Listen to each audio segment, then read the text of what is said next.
दोस्तों, मौनी अमावस्या के दिन माघ मेले में जो कुछ हुआ उस कांड की पूरी स्क्रिप्ट अब 70 का सिनेमाई रूप धारण कर चुकी है। पिक्चर एकदम साफ है, क्लियर है। प्रोड्यूसर, डायरेक्टर, स्टार कास्ट भी अपने आप अब सामने आ चुके हैं।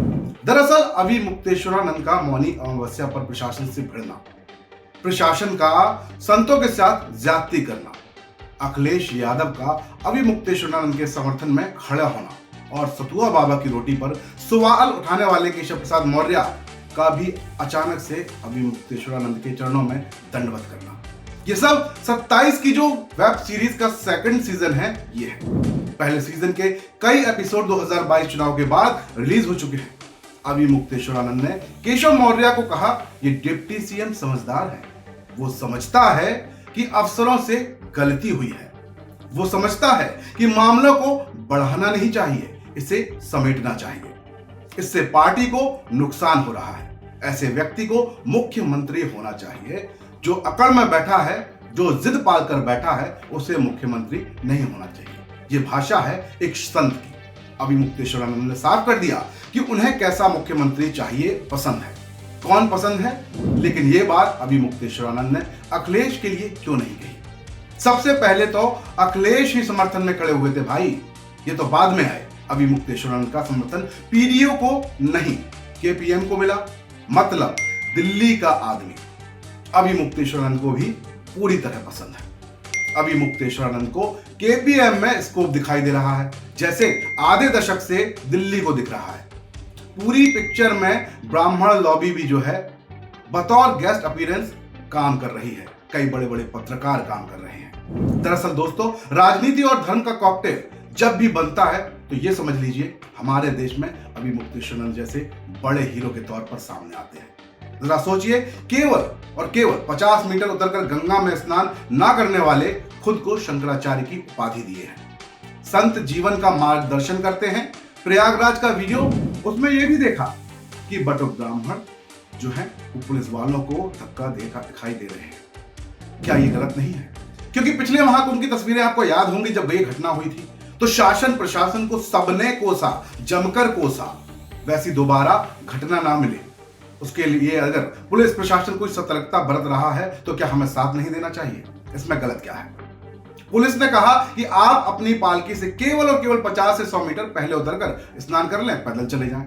लेकिन मामला तो कुछ और था, पिक्चर कुछ और थी। तो अभी मुक्तेश्वरानंद जी को अपमान की अनुभूति हुई। क्या यह संत की परिभाषा है? साधु बनने के लिए एक व्यक्ति पहले अपना घर, परिवार और आखिरी में सभी सांसारिक सुख का त्याग करता है, तब जाकर उसे साधु की मान्यता मिलती है, वो संत कहलाता है। हम सब दंडवत प्रणाम करते हैं उसे, और ये खुद को शंकराचार्य बता रहे हैं। और सौम्यता और सरलता इनमें शून्य है। सारा फसाद आजकल यूपी में ही क्यों चल रहा है, कभी सोचा आपने? क्योंकि मुख्यमंत्री की कुर्सी पर बैठे व्यक्ति सबकी आंखों में चुभ रहे हैं। यही अभी मुक्तेश्वरानंद है ना, जिनको राम मंदिर की हर प्रक्रिया पर असंतुष्टि थी। याद है आपको? भूल गया फिर? इनको तो आमंत्रित भी नहीं किया गया था, बुलाया भी नहीं गया था। लेकिन एकाएक केशव प्रसाद मौर्य ने बदले सुर संकेत दे रहे हैं कि कुछ षड्यंत्र है यहां। अभी मुक्तेश्वरानंद जी के बारे में हम सभी को पता है दोस्तों कि वो शंकराचार्य स्वघोषित हैं। क्या पता इस विवाद के बाद उन्हें सारी प्रक्रियाएं ताक पर रखकर शंकराचार्य बना दिया जाए, हो भी सकता है। इस बार बीजेपी खुद वही सब कुछ कर रही है जो कांग्रेस चाहती है, और सिर्फ इसलिए कि एक संत, एक योगी की प्रसिद्धि और तेवर पसंद नहीं आ रहे। क्या ये सच है? योगी आदित्यनाथ जी भी नाथ संप्रदाय के पीठाधीश्वर हैं, ये सभी जानते हैं। फिर कैसे अभी मुक्तेश्वरानंद ने ये कहा कि योगी जी हिंदू कहलाने के लायक नहीं? ये शंकराचार्य खुद से बन गए हैं। इन्होंने कभी योगी जी का जीवन पलटा कि हिंदुओं के लिए इन्होंने क्या किया? क्या फिर अपने अहंकार को लेकर ये कह रहे हैं? शायद ये षड्यंत्र दिन पर दिन गहराता जाए। और मैं आपको साफ बता दूं, पूरे उत्तर प्रदेश की जनता को, जैसा कि आज प्रदेश में आज है, अगर ये किसी और के हाथ में गया तो शायद हम बहुत बुरे हालात में देखेंगे। पहले तो यूजीसी का 40 का नियम लाकर सवर्णों को दबाया ही जा रहा है, और एक व्यक्ति जो अपनी कार्यशैली और कर्मठता की वजह से प्रचलित हुआ, विदेशों में भी जिसकी धाक है, जिसकी कार्यशैली की चर्चा होती है, लोग उसे तरह तरह के नाम देते हैं, उस पर अब सवाल उठाए जा रहे हैं। कमाल है।